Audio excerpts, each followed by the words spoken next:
Hey guys, welcome back to another episode of the Flip Genius podcast. I'm excited today to have on a friend of mine located in Utah, actually, but a friend of mine, Chris Miles, that we have worked with in a couple of different projects. We've been in some mastermind groups together and have known each other for years and actually done some work together. So super excited to have you on today, Chris. Thanks for joining us.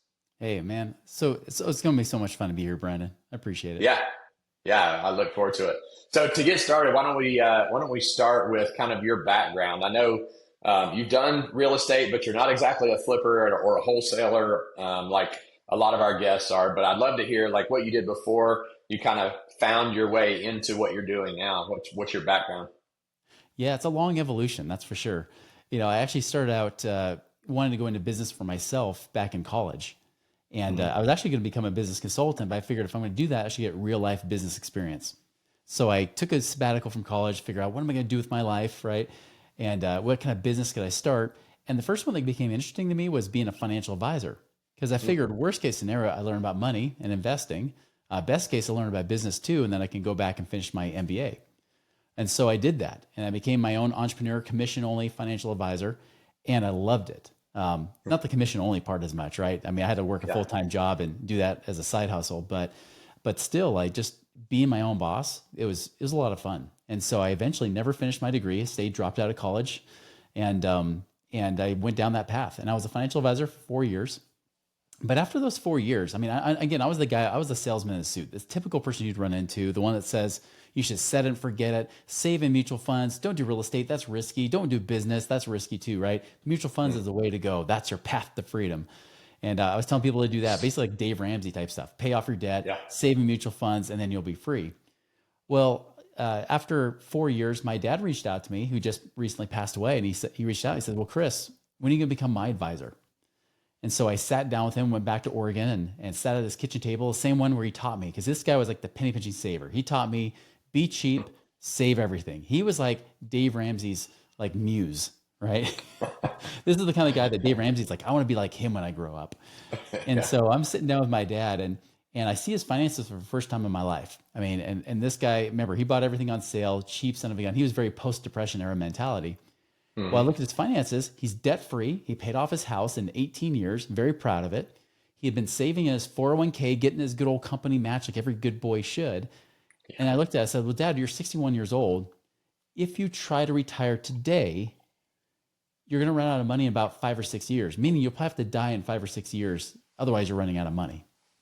Well, He's like, "Okay, Mr. Sunshine, I didn't want to hear that. What do I do?" I don't know. I mean, you can work longer, save more. I mean, that's pretty much what you got to do here. I was like, "You got this house equity, but you can't put that in mutual funds. It's actually against the law. So you can't do that." So I don't know what to do. And so I kind of walked away frustrated because I'm like, I couldn't put him in anything that I could feel comfortable him doing. And so long story short, uh, about a month later, I'm talking with a friend of mine who I trained to be a financial advisor, but then he quit to go do fix and flips. He went to do real okay. estate investing, right? And he's telling me that real estate's better than stocks. I was also a stock trader and coach at the time too. So I wasn't just doing mutual funds. I was also doing a side hustle of teach people how to trade stocks and options, right? So I was all in on stocks. And so we start arguing about what's better, stocks or real estate. And finally he stops me. He said, "Chris, how many of your clients are truly financially free where they don't worry about money?" Hmm. I said, "Well, even the retired ones worry about money. Even the doctors and people like that, they still worry about running out of money too soon." He's like, Yeah. "Okay, so none. Got it. How about this, Chris? How many of you guys as financial advisors are financially free, not off the commissions you're earning, but actually doing these investments?" Hmm. And as I thought about it, I knew there's guys, this is 2005, end of 2005, I'm talking to them. So I'm thinking about it, I'm like, oh man, there's guys been working here since the 1970s. I would have to say none. There's your problem, Chris. And I said, "Oh, great, well, give me the answer." He's like, "I'm not going to give you the answer. You just got done arguing with me that stocks are better." And so he starts getting pissed off at me. I'm like, "No, listen, you got me on a gotcha. Okay. So Yeah. what do I do? Where do I go next?" He's like, "Listen, if you're serious, I really don't think you are." By the way, this guy wasn't selling anything. He was just pissed off, right? He's like, "If you're really serious, go get this book called Who Took My Money by Robert Kiyosaki. It's a lesser known rich dad book that basically says mutual funds suck. Um, Yeah. and then he's like, and then listen to this AM talk radio show here locally in Utah that was put on by these two real estate investors. And so I did. And next thing you know, it was about 2-3 months later, I'm sitting in a room listening to these real estate investors and how they do stuff with real estate. And I'm like, man, this is awesome.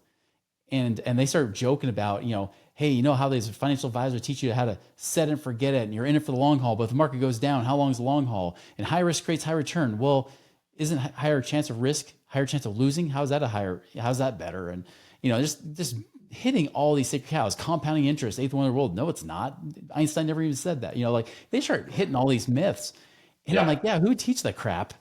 And I was like, wait, it's me. I teach that. And so I had a choice to make. I said, either I put on blinders and I just stay on as a financial advisor because that's my income source, because I had done that now more full time, or I keep my integrity intact and quit. And so I chose the latter. I actually quit. I vowed never to teach about money again. And this is 2006. So I said, I'm just going to focus on being a mortgage broker, because in 2006, anybody could be a mortgage broker, right? Right. Anybody and their dog could get a mortgage back then. And so that's what I was doing. And of course, at that time, I wanted to know, again, like how they did what they did. And so I started learning more about real estate. I was still doing some of the stock coaching on the side and things like that.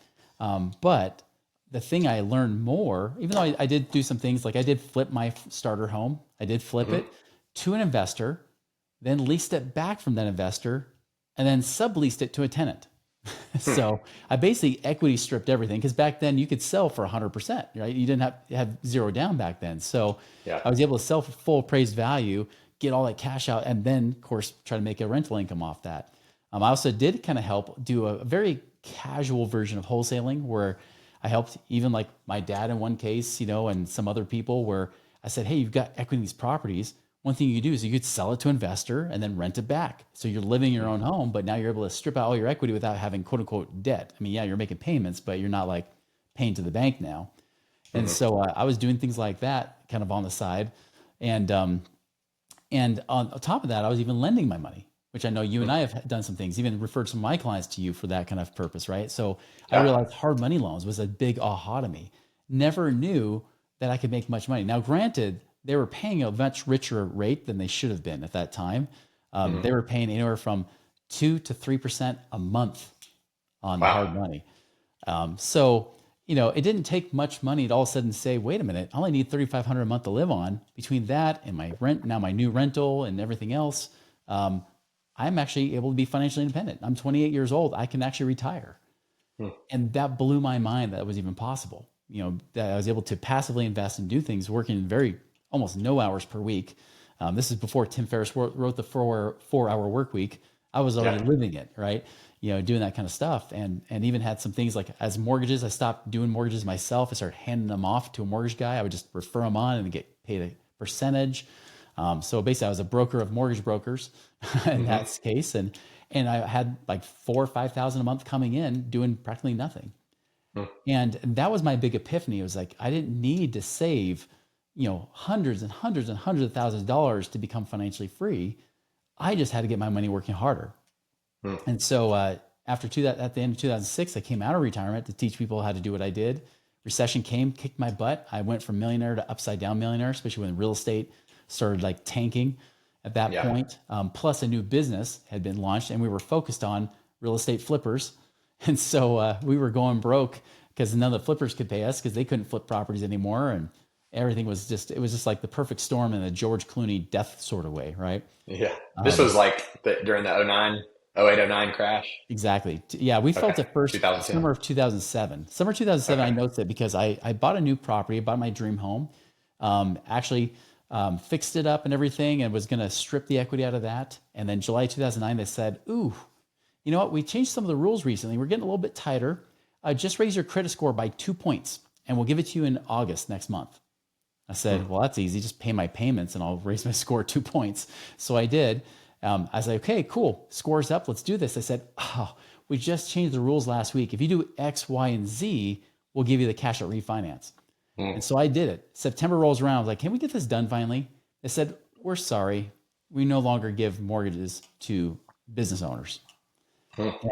And that was a time that we started to see the cracks happen, right? Because I remember even some of the guys was like, yeah, we're having a harder time flip property so quickly. Kind of reminds us of like 2021, 2022, especially, right? When all of a sudden you couldn't flip things as easily. That was starting to happen then. And then of course, and I know you've been around since then too, so you know, but yeah, like it was getting harder and harder to move properties. And so those guys weren't making money. Pretty soon I couldn't get the equity out of my home. And I was illiquid. I had no cash available because I figured as a mortgage broker, I could just cash out my equity wherever I want. So if I want to store my cash, just throw it in my home equity. I can always pull it out in a line of credit. Yeah. That wasn't the case anymore. So all this equity I had in that property, there's about 150 grand of equities trapped in there. It disappeared. It was gone by 2008 as the market started crashing. And of course, by April of 09, I got a knock on the door and a guy said, hey, I just bought your property at the courthouse a half hour ago. When can you get out? And I said, well, I'm about to have my fourth child probably in the next week. So can we pay you rent for 2 weeks? And so I paid him $2,000 to stay in my house. And then as we had the baby and my wife's going through postpartum, we're frantically trying to move out and find a place to live, to rent, you know? And so eventually I did dig out of that hole after 2009. Things started to get better. We actually started changing the process and coaching what I was doing to more cash flow focused and how to find money, because that's what I was doing. I couldn't teach people how to get out of the rat race because I was back in it. So I started teaching people how to find grip cash. And one thing before we go to that, one thing I want to touch on that you mentioned, and I experienced this too back in that same time period, in that 08, 09 time period, was banks changed the terms of the deal at that time. When they got into trouble, when they saw the changes coming, when they saw the market slowing down, they just decided to change the terms and there was nothing you could do. And I went through the same thing. I was doing new construction. I had a neighborhood that I was developing, and I had lines of credits with multiple banks. I was working, and I'd always paid them on time. Everything had gone great. And then when the market started slowing down, the banks just called and said, hey, we're going to close your line of credit. Any money that you have outstanding, we need you to pay back in 30 days, or we're going to come take all your properties. And I'm like, I've got a couple $1 million worth of development and stuff going on. And basically what happened is the bank said, yeah, we understand. We know this is difficult for you, but unfortunately it's a business decision. It's not a personal decision, which I'm like, no, it's a personal decision because you're crushing my business. I had a lot of my own savings. I wasn't just stockpiling cash. I was putting it back into the business, into the projects. And so I had a bunch of money tied up in the properties. And fortunately I was able to work through it, like you said, but we didn't have to file bankruptcy, but we were about this close. We had to do a lot of short sales. We had to sell off properties at discounts. I ended up having to buy some of the properties and sell them later. So anyway, I just wanted to touch on that a lot of people think that as long as you have your money invested with a bank, or in a mutual fund, or in the stock market, or especially in a savings account or something directly with the bank, then it's safe and it's backed by the FDIC. But don't forget, just like we saw then, and we've seen it before, banks and institutions can change the deal whenever they want, and they will if they have to. That's right. And they won't give you warning, right? That's one thing I think is so important as real estate investors. You got to be more liquid with cash than you think is necessary. That's, I think, so important, because and I tell you, that was the thing I saw, the cracks happening in real estate in 2021, 2022, is when everybody was saying, don't hold cash, you'll lose to inflation. That's when I realized, I learned that kind of the Warren Buffett type of philosophy, right? Which is, wherever the masses are running, run the opposite direction, right? If everybody's running in fear, you run with greed. If they're running with greed, you run with fear. And so I said, man, if everybody's saying don't hold cash, this is probably the time we should start building up cash, because cash is really where you have the rules. I mean, if I could go back in time, if I could have gone back before, and instead of putting extra equity into the properties and things like that, had that cash liquid in my control, right? In my hands, and even store it in ways like I use infinite banking with whole life insurance. Now I use that to store it because I can make better returns, and it's tax-free, protected from lawsuits of creditors, all that kind of stuff, right? I can store it there even safer than the bank. If I had done that then, I would have been in a much better position to gobble up tons of properties around 2009, 10, 11, 12, right? But I wasn't, because I was illiquid, and so was everybody else. And I think that's an important lesson as a real estate investor, is that you want to have liquidity. Don't trust lines of credit as being a liquid option. I also saw clients that had their home equity lines of credit open And then they would get a letter in the mail from the bank that said, hey, we last week, they would tell them, they wouldn't tell them the day of, they would tell them, hey, last week we went and cut back your line of credit down to your loan balance, your mortgage balance. And Yeah. so I remember she was like, she had 40,000, she was getting ready to invest, and then all of a sudden it was gone.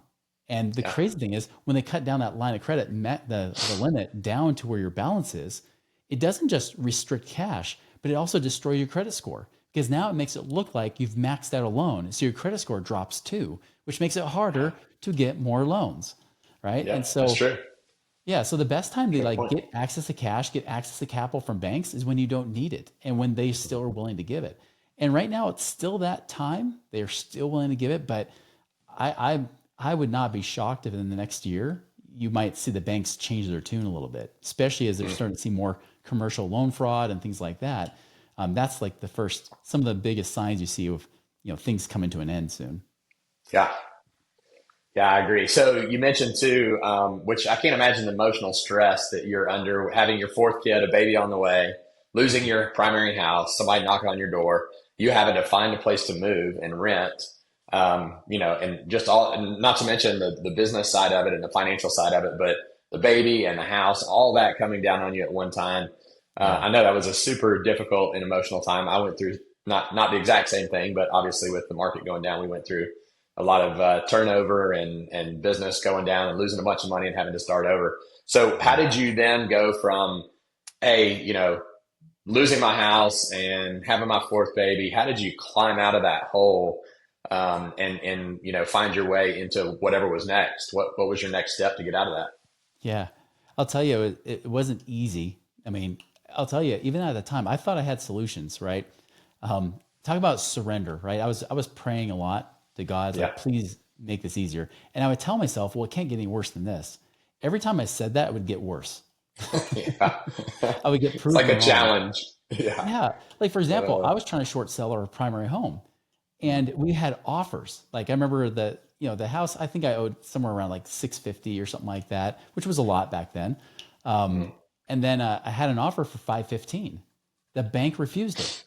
And mm, so eventually they end up foreclosing on us for mm, 342.9. So way mm, less than the 515. Because why? The mortgage company was owned by Lehman Brothers, mm, which I did eventually get a settlement lawsuit check for 300 mm. bucks for their mortgage practices. So, that got me my money back right there, right? Yeah. So obviously I didn't dig out my hole with that lawsuit check, Yeah. that settlement check, but still, it was an interesting time. And so I did have to pare down, had to get very lean and mean, and I was starting to do Mm, that. So I realized, because I was in about 2007, mid 2007 or so, I realized I was about in the whole 15 to 16,000 a month between personal and business. So the first okay. thing I did is I started like getting lean as possible. I started figuring out where can I cut and trim the fat. You Yeah. mentioned like having to cut down your workforce and things like that. Yeah, you have to do those things and work fast to do it. Otherwise, you'll sink. I wish I'd Hmm. done it faster, but I waited Yeah. until I was just about out of money and lines of credit before I started doing those things. So I started doing that. I started selling off whatever assets I could. I got rid of cars or whatever and turned those, I actually turned in my keys to my Mercedes, said, here, take it. You're going to take it in a month anyways by repo. So here you go, have it. And Yeah. gave him the car back. And then they auctioned off for about $30,000 less than what I owed, which sucked. Because then they're like, now you Wow. owe us $30,000. I'm like, what? I couldn't pay Yeah. the $1,000 a month payment before. Now you want me to pay 30,000 bucks? Right. So what ended up happening during that time? Like I said, I stopped teaching people how to get out of the rat race. Because obviously I can't teach something I'm not doing. Hmm. I'm a horrible poker player. You guys would clean house with me if I were there because you'd see my every reaction. But I did start, like I said, teach people how to get resourceful, how to find money, because that's what I was doing. And so I started getting really resourceful, like looking at debt differently. I stopped looking at debt like interest rates. I started looking at debt like an investment. So I actually created a strategy called the cash flow index, which is I take the balance of that loan, divide it by the minimum monthly payment, and it'll give me this cash flow index, this number. So for example, by the way, I actually learned this by playing Cash Flow 202 repeatedly while I was struggling. I was playing on the computer like crazy, trying to see if I could learn something for myself to help my own Hmm. situation. And what kept coming up was I realized I could try to go and invest money, or I can go for the guarantee by paying off a certain loan. And I started looking at loans like a rate of return, right? I created a cash flow index to make it more easy for the general public because trying to calculate ROI is not always the easiest for people. And Yeah. so, for example, say that you have two $10,000 loans. One's a credit card and the other one's an auto loan. The credit card has a $200 a month payment with an obscene amount of interest rate, while the car loan has a $500 a month payment and say it's a lower rate. Now, every person, including Dave Ramsey, would tell you pay off the credit card, right? Get rid of that high interest credit card. It's a waste. Get rid of it. I disagree because of this, because the real stress of situations like this has nothing to do with the interest rate. It's all about the cash flow. How much money is going out versus how much is coming in. The payment of the loan is the big stressor, not the interest rate. So I tell people ignore the interest rate. That's not the focus. Okay. Look at which one basically if you were to pay it off, would give you the biggest bang for your buck, the biggest ROI. Obviously, if all I had was $10,000, if I pay off the car loan to free up $500 a month, I now have more options because I can always take the 500, add it to the 200 on the credit card, and I'll still pay off that credit card in about a year. And the interest they charge you really is not that much if you pay it off quickly.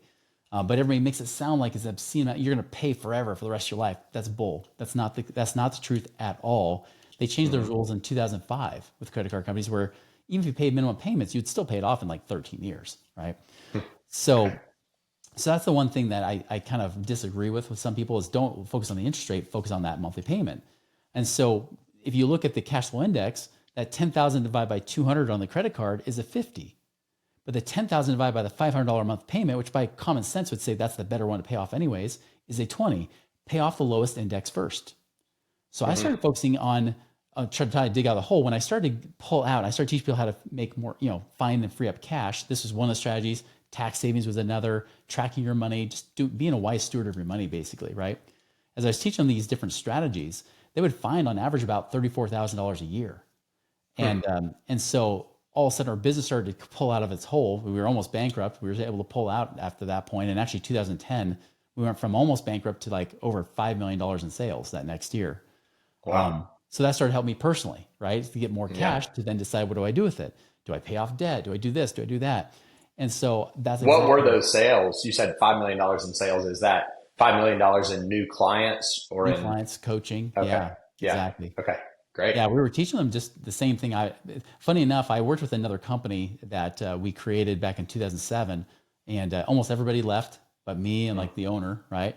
And then we started using this process. He didn't even know about the process. He didn't even know about the cash flow index until our clients started teaching him in 2010, because I was starting to implement it in 2009 even, right? And funny, he now claims that it's his. He broke off and did his own thing. But it's interesting because it really did. It helped me too, because now I'm able to coach more people, help more people. They're finding more money. I'm actually starting to get more income coming in that helped me. And ironically, the income started coming in just 4 months after we lost that property. It was almost as if we were meant to lose just about everything before I figured out I had everything in the first place. In fact, I will tell you, I probably had more financial freedom during the roughest times, because once I became detached from the stuff and from the pride and ego that comes along with it, that's when I felt more free. Because I had to ask myself, because before, money is just a magnifier of the soul. It just makes you more of who you already are. So before, I would buy those things to impress people because I didn't see value in myself. So I'd show them the valuable things to show my value, my worth, right? Because I felt worthless. Yeah. Well, when all that stuff was taken away, I had to ask myself, well, am I worthless or not? And I realized I had eternal value as a child of God, right? Yeah. That didn't change my value at all. I'm still who I am. And in fact, I'm just as valuable. And this is a temporary situation. I'm in a temporary situation of being broke. And I had to look at it with that, like the light at the end of the tunnel, even though I couldn't even hardly see that pinprick of light. I had to look at that. I had to believe that everything happened for a reason. I had to believe that at some point, somebody was going to be benefited from my suffering. Basically my pain would become somebody else's gain. And so I almost project myself in the future saying, man, like that was a rough time, but look, I got through it. I came back even stronger and better as before. And that's exactly what eventually did occur. I created a self-fulfilling prophecy, but it took years. It wasn't like overnight, like every Zoomer expects, like you just got to get instantaneous social media. No, it took years. I mean, even after, 2010, then 11. Like I'm starting to dig out of that hole a little bit more, right? And by 2012, next thing I know, the company says, "Hey, we want to get rid of you."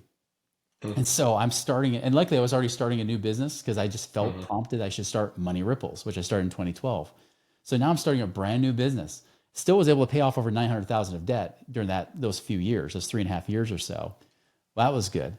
But then I had a divorce in 2015, so that Mm-hmm. would happen, and that wipes you out too. And Yeah. so there's all these little reset buttons. It's not like a straight up battle. It's like you have little ups and hills and valleys, right? But Yeah. every time along the way, I got stronger and stronger. And by the end of 2016, December 2016 to be exact, as I pretty much finished paying off almost all the debt and got it very manageable, kept my expenses low, started getting liquid cash again, saving up, and then started to take that money and investing it. And I started this time doing more passive investments when I did it this time Okay. around, and some Mm-hmm. within business as well. Pretty soon by the end of 2016, I had enough passive income coming in that I was like, now I'm work optional. Like kind of like I talk about in my book, the work optional blueprint, right? Which is you have enough passive income to work because you want to, not because you have to. And I Yeah. finally got to that place for the second time again at the end of 2016. And that's really what I've been teaching people to do ever since. Now that I've done it and I'm living it, now I can teach it, right? So Yeah.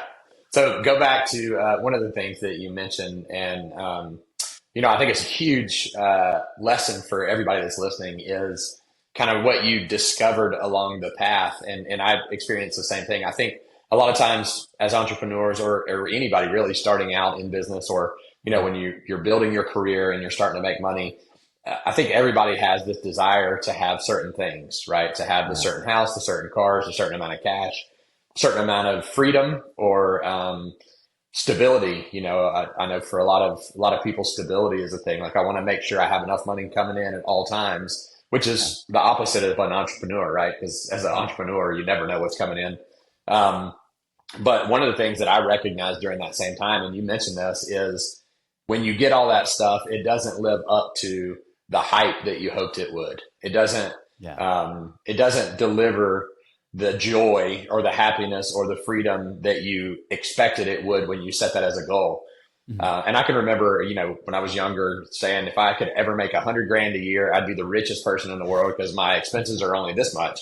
And yeah, then you get to that and you're spending all of it, and you're like, okay, now it's 200, or now it's a $500,000 house, or now it's a beach house, or now it's $1 million cash, and yeah, whatever it is. When you get to that point, you realize that it's not near as, it doesn't bring near as much happiness or joy as you hoped it would. And there's always the next goal. And so again, you mentioned, and again, I went through the same thing when I went through the crash in 2009, 2010, like lost my business, lost all of our savings, went from thriving and doing really well to having nothing except for faith in Jesus and a relationship with him. And I think once and this is the reason why I wanted to point this out, you said this, is when that's your foundation, you're not going to fall below that foundation. You have eternal value, is what you said. You're a child of God, and that he's going to protect you. He has a plan. He's in control. Doesn't mean he's not going to let you go through some difficult times, but those difficult times are going to be used to benefit others and also to build and strengthen you. And so he allows you to go through them to strengthen you and to benefit others. And so once you have that as your foundation, now you have something you can build on. You're not free falling in a black hole anymore. You go, okay, I'm grounded. I could lose everything that I have, and I still have my relationship with Jesus and eternal hope. And so then you can start building something up. And that's exactly what you did. You went through some super difficult times, as we did, both financially and personally. mhm, But having that as your baseline and building on that and trusting in that God is sovereign and he has a plan for us, you were able to see out of the darkness that you were in and look forward to a future hope. And I think that's what allowed you and allowed me to build back after that difficult time to where you are today. oh, for sure. No, it's like I would watch movies like Seabiscuit or Cinderella Man, and Yeah. I would bawl because like literally we were on food stamps, during that Yeah. time, trying to Yeah. make ends meet and feed my young family and everything else. And I felt like a failure. I mean, don't think like Yeah. every day I was choosing faith because there's a lot of No. times I was running on what I call fumes of faith. Kind of like when Yeah. your gas tank's empty, but you're literally running on fumes and you hope that gas station shows up soon. I mean, I Right. was doing the same thing, and but you kept making it, and that's the beauty. And yeah, it was rough. I came with a lot of scars and fears and things like that. Oh man, buying my first real estate property in the mid 2010s after, not having owned a home since 2009, I was so scared. I was scared Yeah. out of my mind, worrying that what if this repeats? It was like this PTSD that I had, right? Right. But that's the thing is that, if you realize that you're not the same person as you were during that period of time, Mm-hmm. it's a way different thing. And I'll say this too: if you're going through a rough time right now, attitude is everything. I had a can-do attitude in the beginning, but then after a while, because I stopped saying this can't get any worse, I started instead saying, well, it can always be worse, and I started being grateful. Right, I started being grateful for it, and I learned that actually by reading two books. I read a book, Never Give Up by Donald Trump. It was one of his more quote unquote humble books, if you ever could, If that's call it possible. that. Yeah. But he talks about his failures, and things like that. So that's a really good book, Never Give Up by Donald Trump. And then another one was called 3 Feet from Gold by Greg Reed and Sharon Lechter. It's kind of like the Think and Grow Rich for the 21st century. And I was reading those books, especially in about 2009, and I realized my attitude had gotten pretty sour. I had gotten a little bit bitter. And I remember one of the things I read in Trump's book, he said, even if there's 20 negative things, focus on the one positive. Mm. And so I started doing that. And some days it's just like, I'm breathing, I'm alive, and that's about it, Yeah. Because I had collector calls calling all the time, all hours of the day. Friends stopped calling, but those collector calls never stopped calling, right? Um, and so I started to flip the script on it a little bit. Instead of calling them collector calls, I started calling them I love you calls. Mm. Because I said, what, a lot of my friends stopped talking, especially when I didn't have money anymore.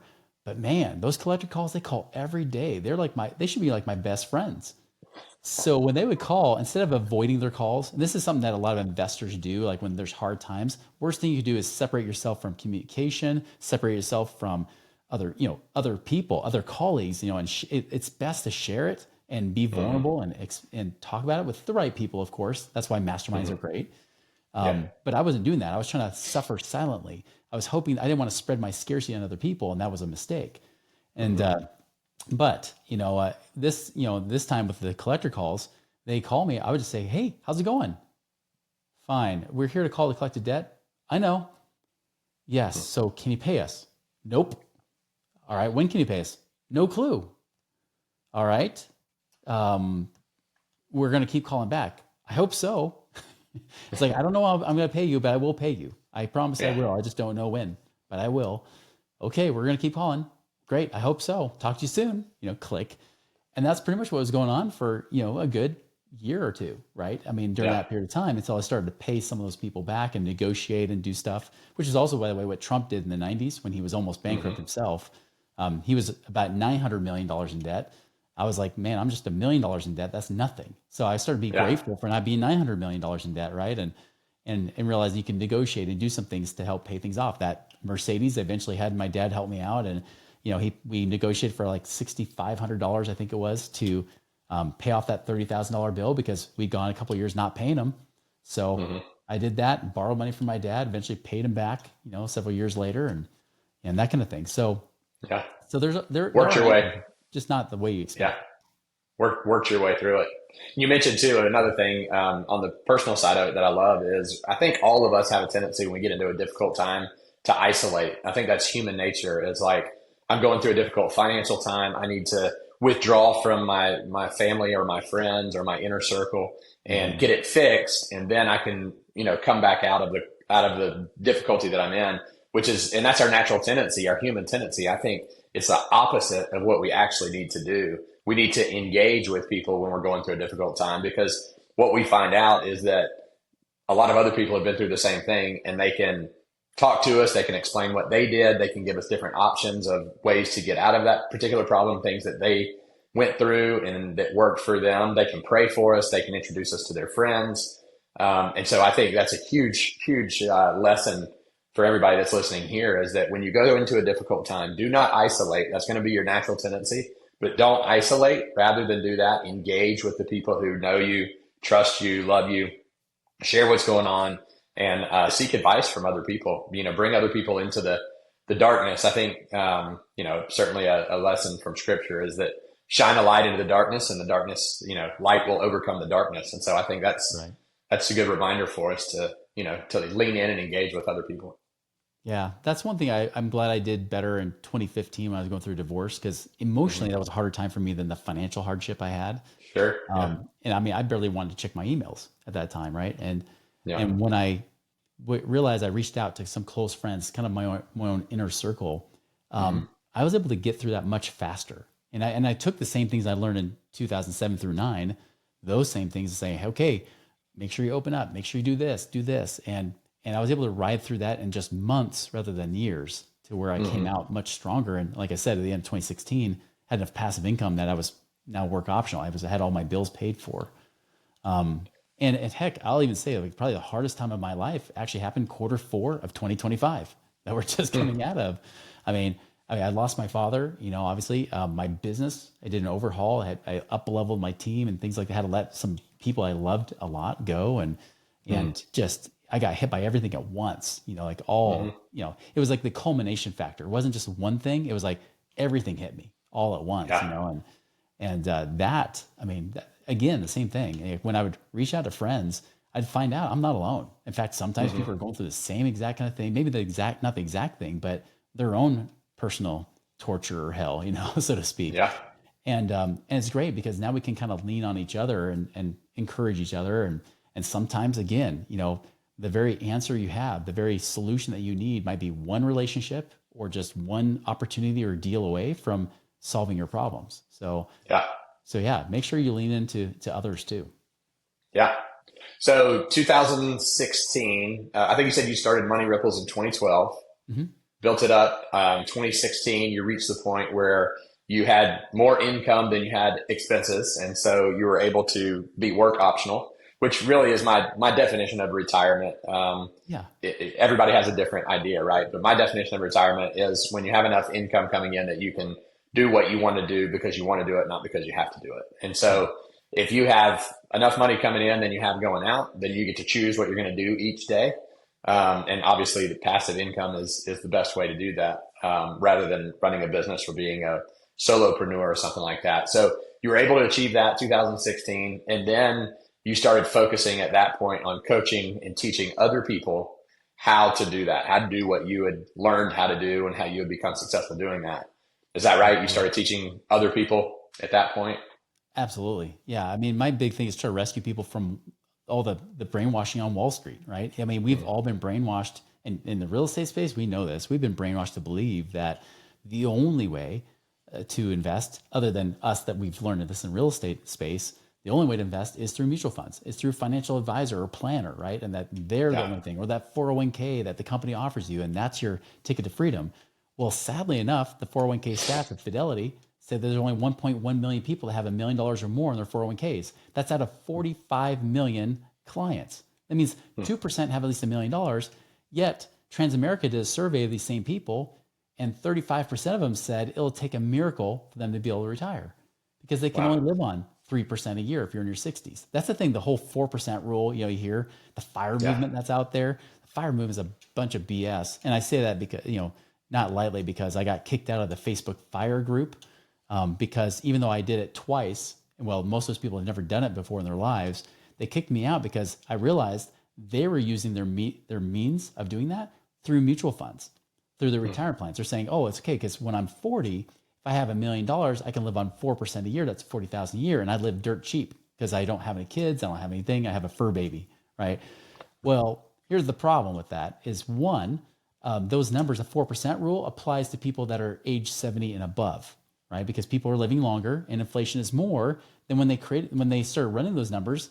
By the way, those numbers were run from 1924 to Mm. 1974. Sorry, 1926 to 1976.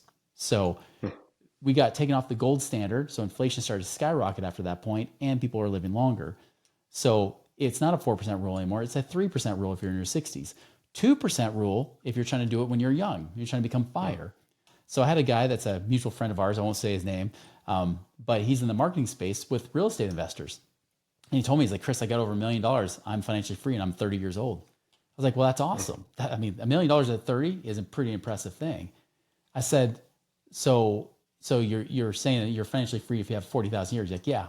I'm like, well, unfortunately, it's half that. You're going to have to double the money. He's like, really?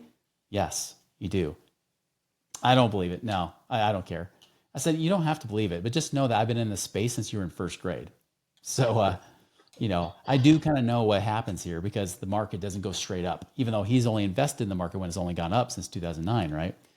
Yeah. So, anyways, you got to be careful of that. And yeah, we do teach people how to become work optional by finding those passive real estate deals. Those deals just like we've done with you guys, where you've had hard money loans and things like that.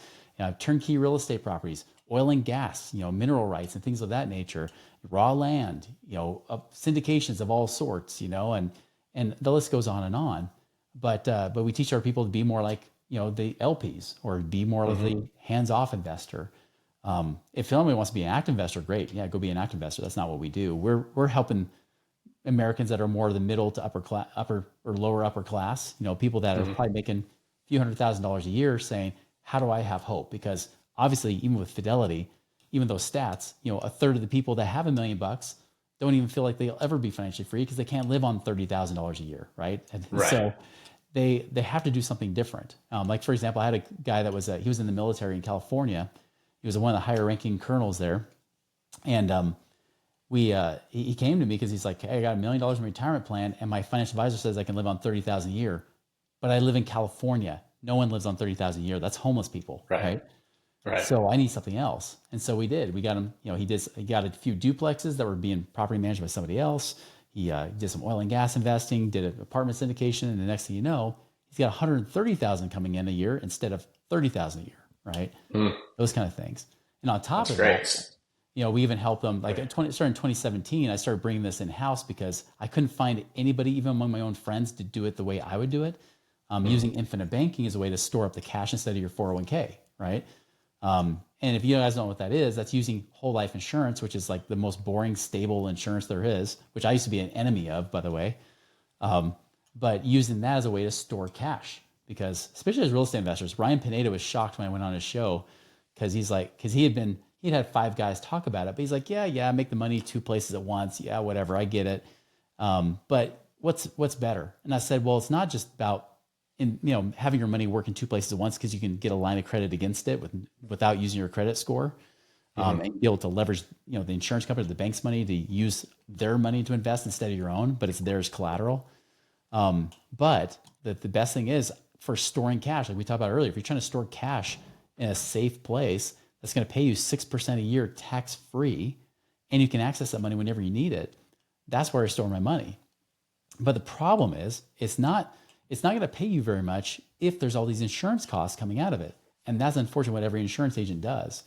And so finally in 2017, I got pissed off because I would run my own numbers because I still kept an insurance license for almost 25 years. I ran my own numbers and found out that the cost that even my own friends that understood how to make it better wouldn't, because they knew they would get paid more commissions.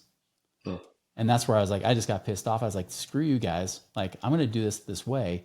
And even the guys that are on my team that do it, if they ever try to do anything less than what the best possible scenario for any person and whatever they're trying to save in there, if they don't do the best, they're fired. Like for anybody on my team, because that's a hard rule.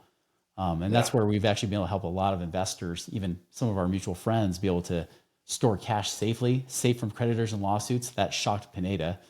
He's like, wait, like I can have my money in here and 100% of it's, even millions of dollars, can be in here and nobody can sue and get to it. Like, nope, only the IRS, because they can get to anything. But Right. yeah, anybody who sues you and wins, they can't get this money, but they can pull out of your savings accounts. They can get to your CDs. They can tap into really your home equity. They can tap into IRAs, but they cannot get to your life insurance. So that's why we have a lot of mutual friends that literally have millions of dollars stored inside these boring little whole life insurance plans, because it's a safe place to keep money and it's a great way to be liquid, especially if we do move into a place where liquidity is gone. Because if you're the one that has all that liquid cash, you now get to make all the rules. Yeah. So from a process standpoint, it sounds like you're not a one size fits all. You're the opposite of that, right? So the people we talked about before, the brokers who were telling everybody put your money in mutual funds, you're the opposite of that. You're like, hey, I guess you sit down with people, you look at you and your team, you look at their finances, you look at their situation. You don't always say, hey, 100% of the time you should put your money in real estate, or 100% of the time you should put your money in oil and gas, or I imagine you work with, solo 401ks or with checkbook access and stuff like that. That's a whole nother investment opportunity. But it sounds like what you do is sit down, understand where people are currently, understand their financial situation, and then you have a bunch of different things that you recommend based on their specific situation. Exactly. Yeah, it's really custom tailor made, one-on-one when we work with people. It's not like a big group coaching or an online, program that you're just like you have to DIY everything. No, it's custom tailor made. We work really as advocates, right? Like we're really working with you as co-creating your plan, because you're trying to become that work optional, and it's great if you make good active income. That's awesome as a real estate investor, but every active real estate investor also needs income coming in that they don't have to work hard for. You can't be just transaction based. Otherwise, if we have another COVID situation where they say you're non-essential and they shut you down, now you're just as broke as everybody else. And so you need to have those multiple streams of passive income coming in to support what you're doing on the active side. And that takes the pressure off as a business owner, So we help people tailor-made figure out what's the best way to do it. And again, we're not opposed to you doing active investing, because if that's your economic engine, invest in your business. That should always be the first investment. But then secondarily, what do you do with the profits? Well, profits, that's where you want to go into passive investments. And that's why a lot of times we'll have people flow it through their infinite banking and then back out to do passive investing. That's great. So I know Money Ripples is your main business, but I know you just launched, I think, your first book. Is that right? Just came out a month or two ago? It did, yeah. You mentioned it a minute before. Yep. Yeah. Give us a plug on that. Give us a little bit of idea of what that is about and where they can find that book if they want to buy it. Yeah, it's a longer version of the story I gave on this podcast, right? It talks more about, all the crap that I went through, how I overcame, what are those cash flow, strategies and tactics I was using to help me dig out of that hole, as well as what helped me become financially free on the passive investing side, and what's helped literally hundreds and hundreds of our clients over the last 20 years do the same thing. Okay. And is that on Amazon, or is that on your website? Where can they get that book? Yeah. The easiest place is go on Amazon. You can find it there, and you can get it on Kindle, or you can get the hard copy version. Okay. Workplace. Show us the book again. Yeah. It's called The Work Optional Blueprint. Work Optional Blueprint. All right. So everybody can go on Amazon and order that. Also, as we finish up, Chris, this has been awesome. I knew a lot of your story. Like I said, we've worked together and known each other for years, but I appreciate you coming on and sharing your story, sharing some of the difficult parts of your life and how you were able to build out of that, and some of the vulnerable stuff that you shared. Super helpful. And I know a lot of people are going through a lot of difficult things right now. So I think that's huge. But not only that, also how you were able to build out of it, and now how you're helping other people. So appreciate you so much being on and sharing your story. If people want to find out more about you, what's the best way for them to follow you, to find you, to get in touch with you if they want to work with you and your team? Yeah, look up anything Money Ripples, whether it's moneyripples.com, at Money Ripples on social media, or even our Money Ripples podcast. We now have over 1,000 episodes on that show. Now we're 12 years in, 12 years, just about 12 years this year, in fact, that we're into that show now.